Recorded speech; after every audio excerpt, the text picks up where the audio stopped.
পরামর্শ দিবেন। এবং সমস্ত দলের মধ্যে অন্ধকার আছে, এটা মনে রাখতে হবে। আল্লাহ ওয়ালিউল্লাযিনা আমানু ইউখরিজুহুম মিনাজ যুলুমাতি ইলান নূর। তারপরে লিইউখরিজাল্লাযিনা আমানু ওয়া আমিলুস সলাতি মিনাজ যুলুমাতি ইলান নূর। ঈমান এবং আমলে সলে আছে, তাদেরকে অন্ধকার থেকে আলোর দিকে বের করার জন্য এই কোরআন। তাহলে সবার মধ্যে অন্ধকার আছে, নিজের দলকে নিজে 100 ভাগ ভালো মনে করবেন না, হ্যাঁ, আর অপরকে ছোট মনে করবেন না।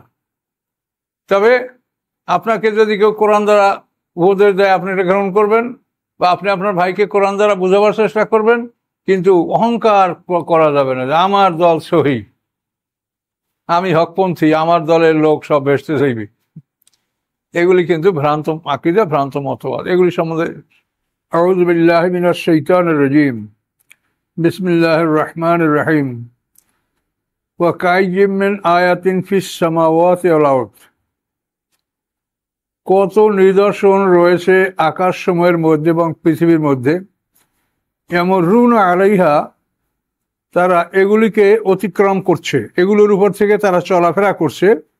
ওয়াহুম আনহা মুরিদুন, অথচ এগুলির থেকে তারা মুখ ফিরিয়ে নিচ্ছে, এগুলির থেকে তারা উপদেশ গ্রহণ করছে না।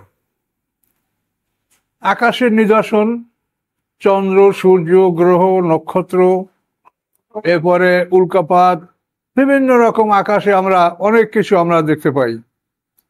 আর পৃথিবীতে নদী, সমুদ্র, পাহাড়, পর্বত, জঙ্গল, জীব জন্তু, এগুলি সবই আল্লাহর নিদর্শন।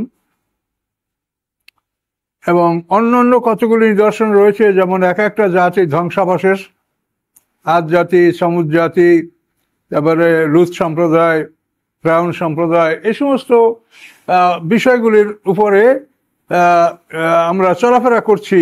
আল্লাহ বলেন তারা এগুলির উপর থেকে তারা চলাফেরা করছে, অথচ তারা মুখ ফিরিয়ে নিচ্ছে, এগুলির থেকে তারা উপদেশ গ্রহণ করছে না। আরববাসীরা যখন সিরিয়ায় সফর করে, তখন তারা সামুদ জাতির ধ্বংসাবশেষ এবং লুত সম্প্রদায়ের ধ্বংসাবশেষ এবং মাদায়েনের দৃশ্য, এগুলি তারা দেখতে পায়। আবার যখন তারা ইয়েমেনে সফর করে, তখন আদ জাতির ধ্বংসাবশেষ, এই সাদ্দাতের ইতিহাস, তার নির্মাণ, এ সমস্তগুলি তারা দেখতে পায়। কিন্তু আল্লাহ বলেন আসমান জমিনের এই নিদর্শনগুলি দেখে তারা মুখ ফিরিয়ে চলে যায়, এগুলির মধ্যে তারা চিন্তা গবেষণা করে না এবং এগুলি থেকে তারা উপদেশ গ্রহণ করে না। আল্লাহ বলেন ওমা ইউমিনু আকসারুহুম বিল্লাহি ইল্লা হুম মুশরিকুন। ঈমান আনে না তাদের অধিকাংশ আল্লাহর প্রতি, এই অবস্থা ছাড়া যে তারা মুশরিকও বটে। সাংঘাতিক কথা। ওমা ইউমিনু, ঈমান গ্রহণ করে না তারা, আকসারুহুম মানে তাদের অধিকাংশ, বিল্লাহি আল্লাহর সাথে, আল্লাহর প্রতি, ইহা ব্যতীত যে তারা মুশরিকও বটে। অর্থাৎ ঈমানও আনে এবং তারা মুশরিকও। তো এটা কিন্তু এর মধ্যে আমরা সবাই এটার মধ্যে আসি। আমরা দেখেন যে বিষয়গুলি আল্লাহ বলছেন যেটা আমার একার, যেমন ইনিল হুকমু ইল্লা লিল্লাহ, আল্লাহ ছাড়া কেউ আদেশদাতা নাই। এখন আল্লাহ ছাড়া অন্য কিছু আদেশদাতার আদেশ আমরা মেনে চলছি, এই হিসেবে আমরা মুশরিক। আমরা আল্লাহর হুকুমে নামাজ পড়ছি, এরপরে যখনই আমরা অর্থনীতিতে ঢুকছি, তখনই আমরা সুদভিত্তিক অর্থনীতি, এবং এটা সম্পূর্ণ আল্লাহর এতই একটা বিরাগ ভাজর, এতই একটা গোস্বার ব্যাপার সুদ, যেখানে বলা হয়েছে যে তোমরা যদি সুদ বর্জন না করো তো ফাজানু বিহারবিম মিনাল্লাহি ওয়া রাসূলি, আল্লাহ এবং রাসূলের পক্ষ থেকে যে যুদ্ধ ঘোষণা করা হচ্ছে, তোমরা সেই যুদ্ধের মোকাবেলার জন্য প্রস্তুত থাকো। আমরা তো সুদের কারবার ছাড়া একটা কলম, একটা পেন্সিলও কিনতে পারি না। এক শিট কাগজ কিনলেও সুদ পরিশোধ করিয়েই কিনতে হচ্ছে। তাহলে এই কথাটাই আল্লাহ বলছেন যে তাদের অধিকাংশই ঈমান আনে আল্লাহর প্রতি, কিন্তু সাথে সাথে তারা মুশরিকও বটে।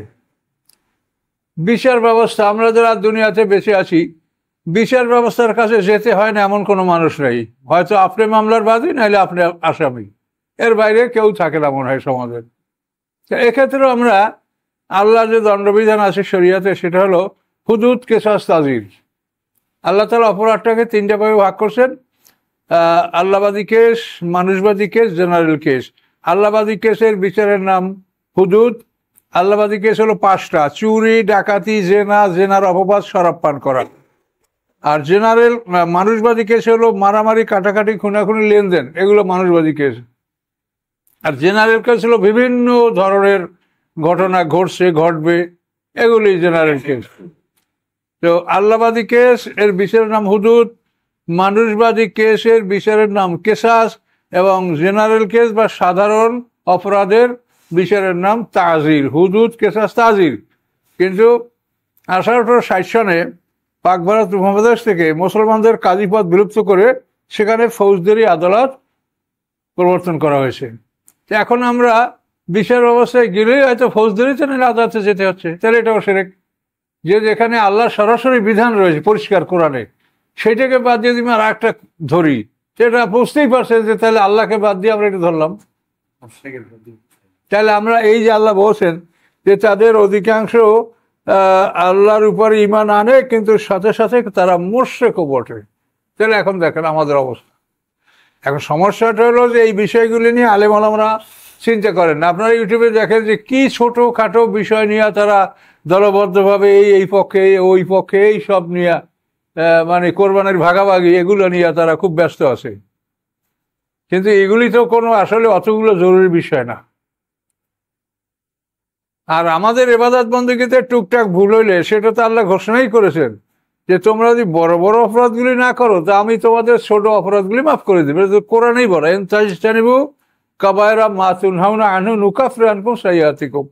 তোমাদেরকে যে নিষেধ করা হয়েছে এইরকম নিষিদ্ধ বড় বড় অপরাধগুলি যদি না করো আমি তোমাদের ছোট ছোট অপরাধগুলি ক্ষমা করে দেবো। এখন আমরা আলেমরা সব ওই ছোট ছোটগুলো নিয়েই আমরা ব্যস্ত, বড়গুলোর দিকে আমাদের মন। এগুলো সব শয়তানের প্রবঞ্চনা, এগুলো শয়তানের কারণেই হয়। আর এগুলো হওয়ার একমাত্র কারণ এই আলেমরা দেখবেন মাঝে মাঝে আমিও দেখি দেখি কি কি বলে, কিন্তু কোরআনের কথা কারো মুখ থেকে বের হয় না। যুক্তি তর্ক বা নিজেদের যেটা এগুলোই তারা বলে।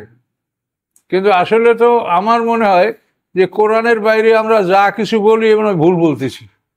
আমার সবসময় মনে এরকম ভয় লাগে যে আমি কোরআন সেরে যা বলছি এটাই মনে হয় আমি ভুল বলতেছি। নিজের উপরে আমার কোনো আত্মবিশ্বাস নাই।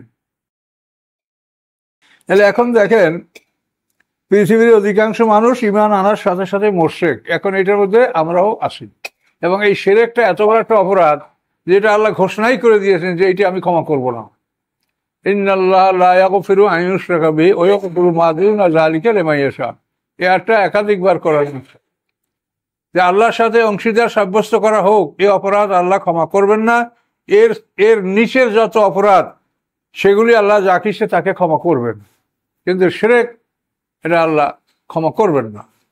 আচ্ছা, আর একটা ঘোষণা আরো মারাত্মক, সেটা হলো এই, সেটা আল্লাহ বলেন বিসমিল্লাহির রহমানির রহিম, ওয়ালাকাদ উহিয়া ইলাইকা ওয়া ইলাল লাযিনা মিন ক্বাবলিক। হে রাসূল, আপনার কাছে ওহী করা হয়েছে এবং আপনার আগে যারা নবী রাসূল ছিল তাদেরকেও ওহী করা হয়েছে, তাদেরকে এই অধ্যাদেশ তাদেরকেও জারি করা হয়েছে, শোনানো হয়েছে কি লা ইন আশরাকতা লা ইয়াহবাতান্না আমালুক। যদি আপনি শিরক করেন তাহলে আপনার আমল ঝরে যাবে। শিরক করলে পিছনের সব আমল ডিলিট হয়ে যাবে। কিন্তু চুরি, ডাকাতি, জেনা, খুন এটা গুনাহ কবিরা, এগুলো আপনার আমল নষ্ট করবে না। এটা আপনার এক সাইডে থাকছে আর আপনার অন্যগুলো আর এক সাইডে থাকছে। আপনার নেকামল এক পাশে আর এই চুরি, ডাকাতি, জেনা আর এক সাইডে। কিন্তু শিরক করলে আপনার নেকামলগুলো সব ঝরে যাবে। ডাইরেক্ট করে নেন লা ইন আশরাকতা লা ইয়াহবাতান্না আমালুক। আপনি শিরক করলে আপনার সমস্ত আমল ঝরে যাবে। রাসূলের আমল ঝরে যাবে, আমাদের থাকবে? বলেন, রাসূলকে বলা হয়েছে, আল্লাহ বলছেন। এই জন্য কোরআন পাকে এই মানে গুরুত্বপূর্ণ 1 নম্বর বিষয়গুলি, এগুলি যদি আমরা আলেম ওলামারা চিন্তা না করি তো সাধারণ মানুষের মধ্যে চিন্তা কোত্থেকে আসবে বলেন? আমাদের সমাজের অবস্থা হলে একটা লোক যদি পোশাকে দুরুস্ত হয় তাহলে সে ভালো হুজুর, বাস। এরপর তার যে আসলে ফরজ আযাবগুলো আসে কি না এর কোনো খবর নাই।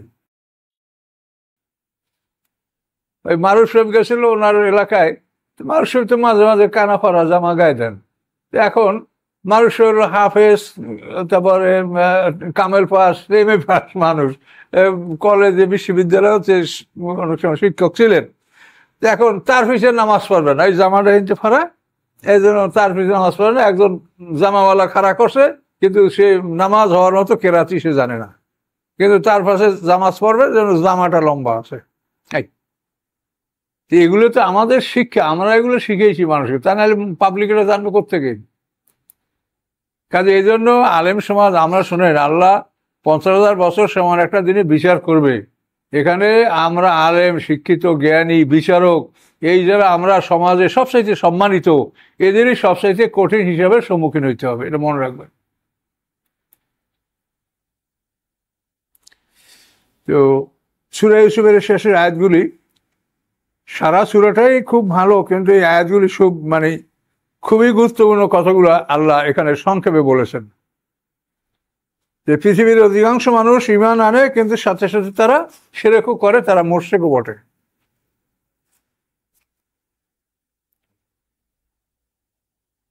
আল্লাহ বলেন, আফা আমেনু আতিয়াহুম গাশিয়াতুম মিন আযাবিল্লাহ, তারা কি নিরাপদ বোধ করছে যে এসে যাবে তাদের কাছে গাশিয়াতুন আবৃতকারী, মিন আযাবিল্লাহ, আল্লাহর শাস্তি, আল্লাহর আবৃতকারী শাস্তি, যে শাস্তিতে সম্পূর্ণ তাদেরকে একেবারে ঢেকে ফেলবে, গ্রাস করে ফেলবে।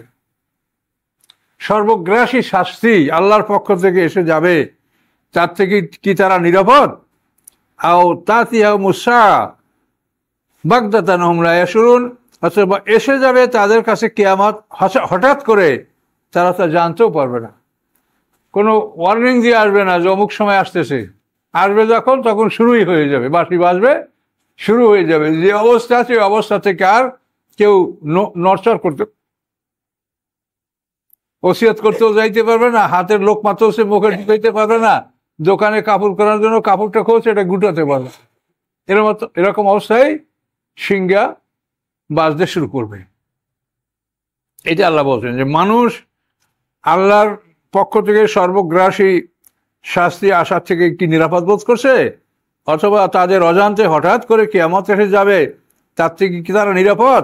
এটা কখনোই হওয়া উচিত না। আমাদের সবসময় প্রস্তুত থাকা উচিত যে এই ধরনের বিপদ আমাদের আসতে পারে। আর যখন একটা মানুষের মৃত্যু হয়, এটা তো তার কিয়ামত, প্রত্যেকটা মানুষের মৃত্যুই তার জন্য কিয়ামত। আল্লাহ বলেন, কুল, আপনি বলুন, হাযিহি সাবিলি, এই হচ্ছে আমার রাস্তা। এই যে কথাগুলো বলা হলো সূরাটা প্রথম থেকে শেষ পর্যন্ত, আল্লাহ বলছে আপনি বলেন এই হচ্ছে আমার রাস্তা, আদুয়ের আল্লাহ, আমি আল্লাহর দিকে মানুষকে ডাকছি, আল্লাহ বাসিরাতেন, দূরদর্শিতা সহকারে, বিচক্ষণতা সহকারে, এর মধ্যে কোনো ভুল নাই। আল্লাহ বাসিরাতেন, বাসিরা মানে প্রজ্ঞা সহকারে, বিচক্ষণতা সহকারে, সুনিশ্চিতভাবে আমি ডাকতেছি। অমানের তাবানি, এবং যারা আমার ইত্তেবা করে তারাও ডাকতেছে। তাহলে দায়ীর আল্লাহ যারা কিয়ামত পর্যন্ত, তাদেরকেও এ আয়াতের মধ্যে সামিল করা হয়েছে যে আমি অত্যন্ত দূরদর্শিতার সহিত, বিচক্ষণতার সহিত আমি তোমাদেরকে আল্লাহর দিকে ডাকছি, এবং আমাকে যারা অনুকরণ করে তারাও ডাকছে। সুবহানাল্লাহ, পবিত্রতা আল্লাহর। ওমা আনা মিনাল মুশরিকিন, আমি মুশরিকদের অন্তর্ভুক্ত নই। কিন্তু আমরা তো ভীত, আমরা যে অবস্থার মধ্যে আছি, তো এজন্য তো আমাদের সবাই মিলে একটা প্রচেষ্টা করা উচিত। আর আমাদের একটা প্রমাণ রাখতে হবে আল্লাহর কাছে যে এইগুলোর বিরুদ্ধে আমরা লড়াই করেছি। এই যে খ্রিস্টানরা যেটা রহবানিয়াতে, এখন যেটা আমাদের সমাজে পীর মুরিদি বা সন্ন্যাসবাদ, এইটার ইতিহাস সম্বন্ধে কি লেখে কোরআনে, রহবানিয়াতা নিবতাদাউহা, এই আয়াতে। এটা হাদিসে হতে পারে, দেখে নেবেন শেষ দিকে। তো এখানে আল্লাহ বলেন যে এই রহবানিয়াত, সন্ন্যাসবাদ, গৃহত্যাগী হওয়া, ইফতাদাউহা, এটা তারা আবিষ্কার করেছে। এই যে আপনার ইফতাদা বেদাত বলেন না, এই শব্দটা কিন্তু মূল শব্দ। আল্লাহ বলেন এটা তারা ইফতাদাউহা, এটা তারা নিজেরা আবিষ্কার করছে। মা কাতাবনা আলাইহিম, আল্লাহ বলে এটা আমি তাদের হয়ে ফরজ করিনি যে তোমরা বাড়ি ঘর, স্ত্রী পুত্র সংসার ছেড়ে মসজিদে থাকবা, এটা আমি তাদের উপরে ফরজ করি না। যেমন আমাদের মুসলমানদের মধ্যে একটা দল আছে যে তোমরা সব ছাইরিয়া মসজিদে আসো, এটা সম্বন্ধে কিন্তু এই ডাইরেক্ট কোরআন আয়াত। আল্লাহ বলেন মা কাতাবনা আলাইহিম, আমি এটা তাদের উপরে ফরজ করে দেই নাই। এরপরে আল্লাহ বলেন ফামার রাওয়া হাক্কার আয়াতেহা, এই অবস্থা তারা গ্রহণ করার পরে যথাযথ হক তারা এর আদায় করে নাই, যথানিয়মে এটা তারা শেষ পর্যন্ত পালন নিজেরাই করে নাই। শেষেরা নিজেরাই শেষ পর্যন্ত ওই সন্ন্যাসবাদের আড়ালে নারীর সাথে বিভিন্ন সম্পর্ক, বিভিন্ন অবস্থা তারা এগুলো সৃষ্টি করছে। আতাইনাল্লাযীনা আমানু মিনহুম আজরাহুম ওয়া কাসীরুম মিনহুম ফাসিকুন। আল্লাহ বলেন এই রুহবানিয়াত এখতিয়ার করার পরে যারা এটাকে পূর্ণাঙ্গভাবে পালন করেছে আমি তাদের বিনিময় দিব, কিন্তু কাসীরুম মিনহুম ফাসিকুন, তাদের অধিকাংশ হলো ফাসিক। তাহলে রুহবানিয়াতের এখতিয়ার যারা করেছে, সন্ন্যাসবাদ যারা গ্রহণ করেছে, পীরবাদ যারা গ্রহণ করেছে, আল্লাহ বলেন কাসীরুম মিনহুম ফাসিকুন, তাদের অধিকাংশই ফাসিক। তাহলে বোঝা যায় পীর মুরিদের মধ্যে কিছু সংখ্যক, অল্প সংখ্যক ভালো আছে, কিন্তু কাসীরুম মিনহুম ফাসিকুন। আমরা তো ওই কথাই বলবো যে আল্লাহ বলছেন, আমরা নিজেরা কিছু বানিয়ে বলবো না। তাহলে এই রুহবানিয়াত সম্পর্কে তাফসীরে কি লেখা আছে দেখবেন। এখানে বলা আছে যে খ্রিস্টানরা প্রচলিত রাজা বাদশাহ যারা সমাজে ছিল তাদের মধ্যে যুদ্ধ করছে, প্রথম যুদ্ধ করে হেরেছে, দ্বিতীয়বার যুদ্ধ করে তারা হেরেছে, এরপর সামান্য কিছু আসে। এখন ওরা চিন্তা করে যে আবারও যদি আমরা তৃতীয়বার যুদ্ধ করি তা আমরা একেবারে নিঃশেষ হয়ে যাব, তা আমরা কি করব? তো কেউ বলে যে তাহলে আমরা ভাগ ভাগ হইয়া পৃথিবীর বিভিন্ন দেশে আমরা পালাই, এবং সেই সমস্ত দেশে আমরা যদি পারি তো আমরা দিন প্রচার করব বা আল্লাহর দিনের কাজ করব। এইভাবে কিন্তু তারা মানে রাষ্ট্রীয় সুযোগ সুবিধা, বাড়িঘর সুবিধা ত্যাগ করিয়া তারা কিন্তু পৃথিবীর বিভিন্ন দিকে ছড়াইয়ে পড়ছে, এই দরবেশ পাদ্রীরা। এবং এরা এক এক দেশে যে আল্লাহর দিনের কথা তারা যথাসম্ভব তারা বলেছে। তাহলে এখানেও দেখেন যে রুহবানিয়াত ইখতিয়ার করার জন্য তাদের একটা দলিল আছে আল্লাহর কাছে, যে আমরা তাদের সাথে প্রথম যুদ্ধ করে ঠকেছি, দ্বিতীয়বার যুদ্ধ করে হেরেছি, তৃতীয়বার যুদ্ধ করলে আমাদের অস্তিত্ব থাকবে না, তখন আমরা এই মানে আমর বিল মারুফ নাহি আনিল মুনকারের যে দায়িত্ব যেটা, এটা আমরা ত্যাগ করে আমরা পালাইয়া জীবন যাপন করছি এবং বিভিন্ন দেশে আমরা ঘুরে বেড়াচ্ছি। এইটা হলো রুহবানিয়াত। কিন্তু আমরা কি এইরকম একটা সাক্ষী আল্লাহর কাছে রাখতে পারবো? আমাদের আলেম সমাজ, আমরা মুসলিম সমাজ, যে আমরা বাতিলের বিরুদ্ধে লড়াই করে আমরা একবার দুইবার হেরে গেছি, এরপর আমরা এই আমর বিল মারুফ নাহি আনিল মুনকারের দায়িত্ব সম্পর্কে বলা বা এই জিহাদ থেকে আমরা যে পিছপা হয়েছি, এই দুইটা তিনটা যুদ্ধ করে পরাজিত হয়ে পিছপা হয়েছি, এটা তাদের জন্য দলিল। আমাদের জন্য কি এই দলিলটা আছে? কি ভাই বলেন? তাহলে আমরা আল্লাহর কাছে কি প্রমাণ নেব যে আল্লাহ আমরা আপনার পক্ষে ছিলাম? বরং এই সত্যগুলাকে আমরা বলা থেকেও দূরে, করা তো দূরের কথা, আমরা যে বলবো সেই বলা থেকেও আমরা দূরে। কাজে এই জন্য আপনারা এ ব্যাপারে সব সময় সতর্ক থাকেন, সব সময় সতর্ক থাকেন।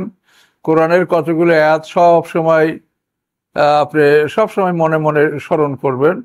ওহু মাকুম আইনামা কুনতুম, তুমি যেখানে থাকো আল্লাহ তোমার সাথে আছেন।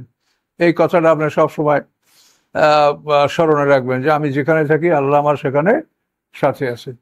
আবার ওই একটা ছোট্ট আয়াত মনে রাখবেন যে ইন্নাস সামা ওয়াল বাসার আল ফুয়াদা কুল্লুন উলাইকা কানা আনহু মাসউলা, তোমার কান মানে শ্রবণ শক্তি, ইন্নাস সামা ওয়াল বাসারা তোমার দৃষ্টিশক্তি, আল ফুয়াদা তোমার মন, কুল্লুন উলাইকা আনহু মাসউলা এর প্রত্যেকটাকেই জিজ্ঞাসা করা হবে। এই আয়াতটা আপনি সবসময় মুখস্থ করবেন, এটা মুখস্থ করে আমার বলবেন মুখস্থ করছেন কিনা,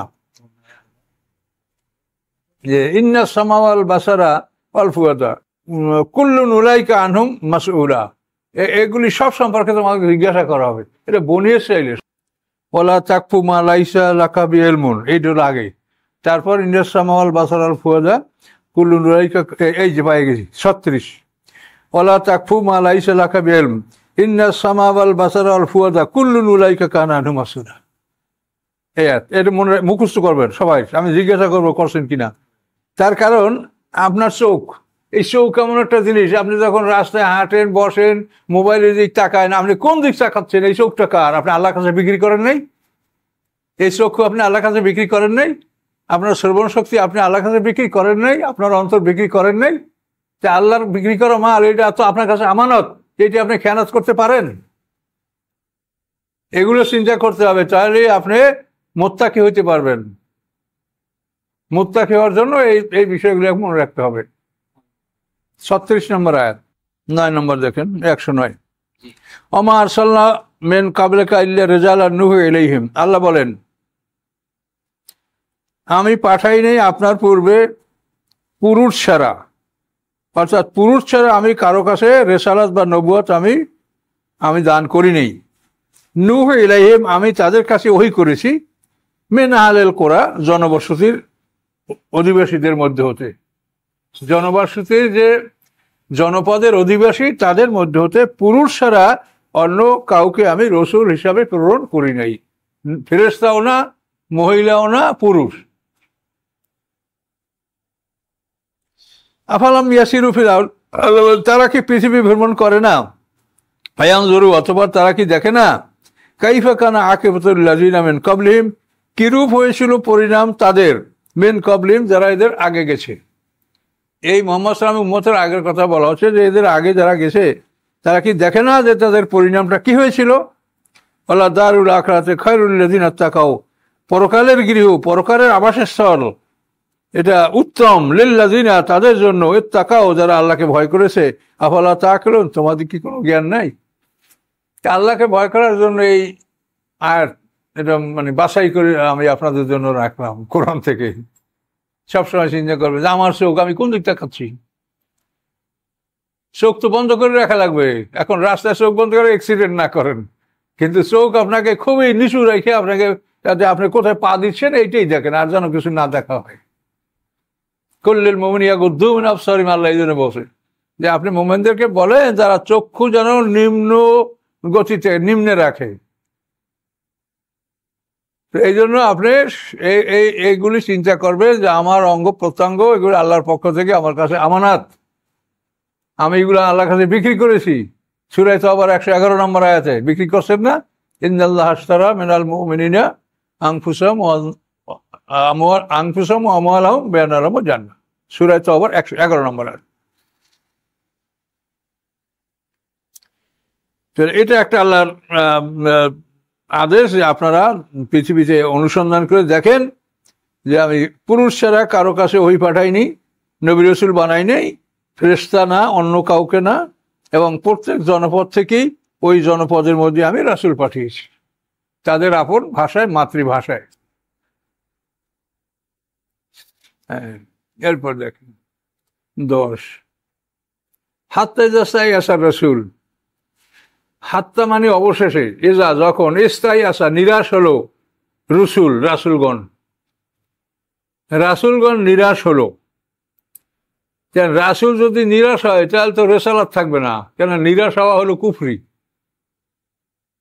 ইয়াসু মিনার রহমাতি কুফরুন, আয়াতের অর্থ হলো ইযা ইস্তাইআসা রাসূল, রাসূলগণ যখন নিরাশ হলেন। এখানে ব্র্যাকেট মারতে হবে উম্মতের তাদের জাতির ঈমান থেকে, মানে আল্লাহ রসুল আল্লাহর রহমত থেকে নিরাশ হয় নাই, বা আল্লাহর কোনো ব্যাপারে নিরাশ হয় নাই। নিরাশ হয়েছেন কিভাবে? এখানে ব্র্যাকেটে আপনি লিখবেন নিরাশ হলো রাসূলগণ তাদের জাতির ঈমান থেকে, এই জাতি আর ঈমান আনবে না, নিরাশ হলেন। ওয়াজন্নু আন্নাহুম কাদ কুযিবু, এবং সেই জাতি ধারণা করলো নিশ্চয়ই কদ কুযিবু, রসুলদেরকে মিথ্যা প্রতিশ্রুতি দেওয়া হয়েছে। রাসূলদেরকে আল্লাহ বলছে যে কথা না মানলে মারবো, পিটাবো, শাস্তি দেব, কই কিছু তো দেখি না। কাজেই রসুলদেরকে মিথ্যা প্রতিশ্রুতি দেওয়া হয়েছে, এইটা তারা ধারণা করবে। এই ধারণা যখন করবে, আল্লাহ বলেন জাহুম নাসরুনা, তখনই আমার সাহায্য এসে যাবে। ওদের যখন এইরকম একটা খারাপ ধারণা হবে, রসুলরা নিরাশ হবে, ওরা রাসূলদেরকে মনে করবে যে আল্লাহ তাআলা রসুলদের সাথে মিথ্যা প্রতিশ্রুতি দিয়েছেন। এইরকম যখন ধারণা করবে, আল্লাহ বলবেন ইতিমধ্যে আমার সাহায্য, জাহুম নাসরুনা, আমার সাহায্য তাদের কাছে এসে যাবে। নুজ্জিয়া মান নাশা, আমি মুক্তি দেব যাদেরকে আমি ইচ্ছা করি। ওয়ালা ইউরাদ্দু বাসুনা আনিল কওমিল মুজরিমিন, প্রত্যাহার করা হয় না আমার শাস্তি অপরাধী সম্প্রদায় হতে। অপরাধীর জন্য আমি শাস্তি যেটা নির্ধারণ করেছি এটা প্রত্যাহার হবে না। রদ করা মানে ফিরানো। ওয়ালা ইউরাদ্দু, প্রত্যাহার করা হবে না, বাসুনা আমার শাস্তি, আনিল কওমিল মুজরিমিন, অপরাধী জাতি হতে। বুঝতে পারছেন?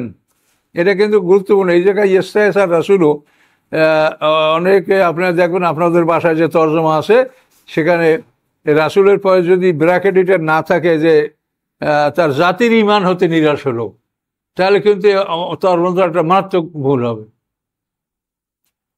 ওই ফাউন্ডেশন ড্রাইভিং তো এই কথাটা লেখে নাই। তারা অনেক দিছে, তাদের 1920টা তারা পয়েন্টে এই করছে আর কি, নোট দিচ্ছে, কিন্তু এই জায়গাটা তারা নোট দেয়নি। এটা মারাত্মক জায়গা। কোরআনের তর্জমা করা, তাফসির করা সেটা কঠিন। আমি এটাই দেশে এটাই কি আছে যে জাতি, হ্যাঁ এটা লাগবে, এইটা যদি না থাকে তাহলে কিন্তু সম্পূর্ণ বিপদ। তাদের জাতি মানে পয়গম্বরগণ তাদের জাতির ঈমান থেকে নিরাশ হলেন, আর ওরা মনে করলো যে পয়গম্বরকে আল্লাহ মিথ্যা প্রতিশ্রুতি দিয়েছে। এই চিন্তা ভাবনার মধ্যেই আল্লাহ তাআলা তার সাহায্য পাঠাই দিলেন এবং বললেন যে আমার সাহায্য আমি যাকে ইচ্ছে করি তাদেরকে মুক্তি দিব এবং আমার শাস্তি অপরাধীর থেকে প্রত্যাহার করা হয় না। লাকাদ কানা ফি কাসাসিহিম ইবরাতুল লিউলিল আলবাব, আল্লাহ বলেন অবশ্যই এই তাদের কানা মানে আছে ফি কাসাসিহিম তাদের কেসাগুলির মধ্যে, তাদের কেসাগুলির মধ্যে ঘটনাগুলির মধ্যে ইবরাতান উপদেশ যে উলিল আলবাব জ্ঞানীদের জন্য।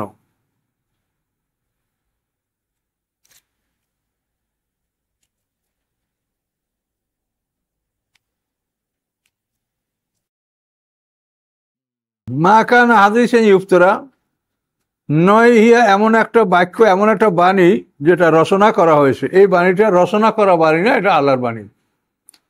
মা কান হাদিসেন ইফতরা এটা নয় এমন একটা বাণী যেটা রচনা করা হয়েছে। অলাকেন বরং এটা কি তাসদিক আল্লাযী অনুমোদনকারী উহার বাইনি ইয়াদাইহি যা এটার সামনে আছে, অর্থাৎ ইনজিল, তাওরাত, জাবুর, এই যে সামনে আছে এগুলাকে সে অনুমোদন করে। তাসদিকা অলাকেন বরং এটা অনুমোদনকারী আল্লাযী উহার বাইনি ইয়াদাইহি যা তার সামনে আছে। আর কি তাফসীলা কুল্লি শাই সকল বিষয়ের বিস্তারিত বিবরণ, সকল বিষয়ের বিস্তারিত বিবরণ। ওয়াহুদান এবং পথ নির্দেশ, রহমাতান এবং দয়া, লেকম ওই মানুন ওই জাতির জন্য যারা ঈমান আনে। তাহলে সমস্ত কিছুর বিবরণ আছে, কিন্তু খালি নামাজের বিবরণ নাই। নামাজের কোনো তাফসীল আছে কোরআনে, হাদিসেও নাই। তার কারণ এটাকে আল্লাহ তাআলা বিবরণ দিলে বিষয়টা আমাদের কষ্টকর হয়ে যেত। এই জন্য ওই বিবরণটা না দিয়ে আল্লাহ বলছেন রাসূলকে দেখে দেখে নামাজ পড়ো, রাসূলের পিছে নামাজ পড়ো, তার নামাজের ফরজ, ওয়াজিব, সুন্নাত, মুস্তাহাব সব আদায় হয়ে যাবে। তুমি একজন ভালো ইমামের পিছে নামাজ পড়ো, তাহলে তোমার নামাজের ফরজ, ওয়াজিব, সুন্নাত, মুস্তাহাব তুমি বলতে পারবে না, কিন্তু আদায় হয়ে যাবে সব। এই জন্য তাফসীল সব জিনিসেরই আছে, কিন্তু নামাজের নাই। কেন নাই এটা বুঝতে হবে। আর রাসূলের চরিত্র, রাসূলের আমলের উপর যারা সন্দেহ করে তারা বেঈমান। তার কারণ নবী রাসূলদের চরিত্র সংরক্ষণ করার দায়িত্ব আল্লাহ, এটা আল্লাহ বলিয়ে দিয়েছেন। ওয়াতারাকনা আলাইহি বিল আখারিন, এর অর্থ কি যে পরবর্তীদের মধ্যে আমি তার সুনাম সুখ্যাতি বজায় রেখেছি। ওয়াজআলনি লিসানা সিদকিন ফিল আখারিন, পয়গম্বর দোয়া করছে আল্লাহর কাছে যে পরবর্তীদের মধ্যে আমার সুনাম সুখ্যাতি আপনি বজায় রাখেন। তাহলে নবী রাসূলদের সুনাম সুখ্যাতি তাদের আমল, এটা আল্লাহই কোরআনে বলেছেন, এটা তিনি বজায় রাখবেন। কাজেই নবী রাসূলদের জীবনে তাদের যে জীবনী আমাদের কাছে আছে, কর্মপন্থা, এটার মধ্যে কোনো ভুল নাই। এটার মধ্যে যারা সন্দেহ করে তারা কোথায় যাবে সেটাই যাক। হ্যাঁ, আপনি যদি নবী রাসূলকেই সন্দেহ করেন তো কোথায় যাবেন সেটাই যান আপনি, এটা আল্লাহ বলিয়ে দিয়েছে। নুয়াল্লিহি মা তাওয়াল্লা, ও যেদিক ফেরে ওইদিকে আমি ফিরিয়ে দেবো ওকে। এটা আমি বলিনি, কোরআনই বলা, সূরা নিসার 115 নম্বর আয়াত। নুয়াল্লিহি মা তাওয়াল্লা, আল্লাহ বলেন এই মোমেনদের রাস্তাকে অস্বীকার যারা করবে ও যেদিক ফিরবে ওদিকে আমি ফিরিয়ে দেবো। রাসূলের চরিত্রে আপনার সন্দেহ হলে আপনার যেতে ইচ্ছে সেটাই যান। আজকে কিন্তু খুব গুরুত্বপূর্ণ বিষয় আপনারা, আবার আমি এটা আপনার রিপিট করছি, যে একটা হলো যে 6 যে তারা ঈমান আনে সাথে সাথে তারা মরছে, এলো 6। আর কি আরো সারা কোনটা পৃথিবীর অধিক আপনি ইচ্ছা করা সত্ত্বেও পৃথিবীর অধিকাংশ মোমেন হবে না। অমাখান আকসারুন্নাসে অলাভার আসতে বেমুমিন, এই একটা কোথায় গেল, এটা গেছে উপরে 103-এ। অমা আকসারুন্নাসে অলাভ হারাস্তা বেমুমিন, অমা আকসারুন্নাসে বেমুমিনিন অলাভ হারাস্তা। পৃথিবীর অধিকাংশ মানুষ মোমেন হবে না আপনি যতই কামনা করেন। এই জন্য যদি আপনি মনে করেন যে সব মানুষ মুসলমান হয়ে যাবে, এমনি এমনি দিন কায়েম হয়ে যাবে, এটা কোরআনের খেলাফ। সকল মানুষ ইমানদার হবে না, কথা বলতে পারছেন? এই জন্য গণতন্ত্র দ্বারাও কোনোদিন দিন কায়েম হবে না। তার কারণ গণতন্ত্র মানে মেজরিটি। তো ইসলাম, আল্লাহ তো বলেই দিয়েছে ইসলাম মেজরিটি হবে না। তাহলে দিন কায়েম হবে কিভাবে? যদি আমরা সেরকম খাঁটি দল করতে পারি, মানে ছোট দল বড় দলের উপর জয়যুক্ত হবে। কাম্যাম ফিয়াতেন কালিরাতেন গালাবাত ফিয়াতান কাসিরাতান বিইজনিল্লাহ। বহু ছোট ছোট দল বড় বড় দলের উপর জয়যুক্ত হয়েছে। এই যে আল্লাহ ঘোষণা। বদরের যুদ্ধে দেখেন 313 জন আর ওরা 1000, ওরা সব সুসজ্জিত, এরা নিরস্ত্র। আবার দাউদ আলাইহিস সালামের জমা কতলা দাউদ ও জালুত, সেখানে জালুত বাদশা বিরাট শক্তিশালী এক বাদশা, সেই জালুত বাদশাকে এরা 313 জনে যুদ্ধ করে হারাই দিল। এই জন্যই এখানে যে দল বড় হইতে হবে এটা না, খাঁটি হইতে হবে, ত্রুটিমুক্ত হইতে হবে। আর ত্রুটিমুক্ত হওয়ার জন্য নিজেদের স্বতন্ত্রভাবেই কাজ করতে হবে। একে ওকে নিয়ে সব নিয়ে একটা দল করলে এতে কোনোদিন ভালো দল আপনি করতে পারবেন না। কথা বলতে পারছেন? নিজেই আপনি স্বতন্ত্রভাবে যেটা আপনি বোঝেন সেটা নিজেই এটা ঠিক করতে হবে। আজকে আপনি এর সাথে, কালকে ওর সাথে, এগুলা মিলে আপনার নিজের অস্তিত্বটাও আপনি হারাই ফেলবেন। তবে আপনি তাদের কারোর সাথে না মেলেন তো তাদেরকে আপনারা ঘৃণাও করবেন না। তার কারণ আল্লাহ বলছে মানুষেরও দুই দল, মুমিন এবং কাফের। এখন যারা লা ইলাহা ইল্লাল্লাহ বলে তারা সবাই মুমিন। এখন এদের মধ্যে আপনি যথাসম্ভব তাদেরকে সংশোধন করার পরামর্শ দিবেন। এবং সমস্ত দলের মধ্যে অন্ধকার আছে, এটা মনে রাখতে হবে। আল্লাহ ওয়ালিউল্লাযিনা আমানু ইউখরিজুহুম মিনাজ যুলুমাতি ইলান নূর। তারপরে লিইউখরিজাল্লাযিনা আমানু ওয়া আমিলুস সলিহাতি মিনাজ যুলুমাতি ইলান নূর। ঈমান এবং আমলে চলে আসে তাদেরকে অন্ধকার থেকে আলোর দিকে বের করার জন্য এই কোরআন। তাহলে সবার মধ্যে অন্ধকার আসে, নিজের দলকে নিজে 100 ভাগ ভালো মনে করবেন না, হ্যাঁ, আর অপরকে ছোট মনে করবেন না। তবে আপনাকে যদি কেউ কোরআন দ্বারা উপদেশ দেয় আপনি এটা গ্রহণ করবেন, বা আপনি আপনার ভাইকে কোরআন দ্বারা বোঝাবার চেষ্টা করবেন, কিন্তু অহংকার করা যাবে না যে আমার দল সহি, আমি হকপন্থী, আমার দলের লোক সব ভেস্তে যাইবে। এগুলি কিন্তু ভ্রান্ত আকীদা, ভ্রান্ত মতবাদ। এগুলি সম্বন্ধে এই সুরে 103 এবং 6 এই দুইটা আয়াতের উপরে আপনারা গবেষণা করবেন। আস্তাগফিরুল্লাহ আল্লাযী লা ইলাহা ইল্লা হুয়াল হাইয়ুল কাইয়্যুম।